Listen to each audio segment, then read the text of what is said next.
નમસ્કાર મિત્રો, જો તમે જીવનમાં શાંતિ, સુખ અને સફળતા મેળવવા માંગો છો તો દરરોજ શ્રી કૃષ્ણની આ વાણી જરૂર સાંભળો. ભગવાન કહે છે, હે મનુષ્ય, ક્યારે પણ જીવનમાં હાર ન માનશો, કારણ કે મુશ્કેલીઓ માણસને મજબૂત બનાવે છે. જો કોઈ માણસ તમને દુઃખ આપે તો તેનો બદલો લેવાનો વિચાર ન કરો. સમય અને કર્મ પોતે જ તેનો જવાબ આપે છે.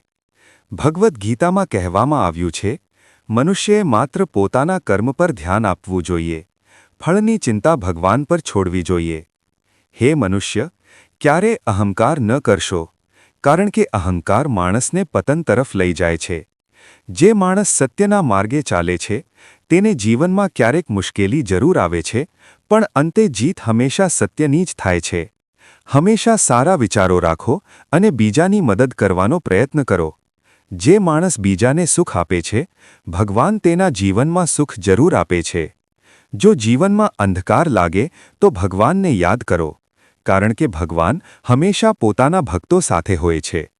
એટલે હે મનુષ્ય, ક્યારે પણ ખોટા રસ્તે ન જશો અને હંમેશા સારા કર્મ કરો, કારણ કે કર્મનું ફળ એક દિવસ દરેકને જરૂર મળે છે. જય શ્રી કૃષ્ણ.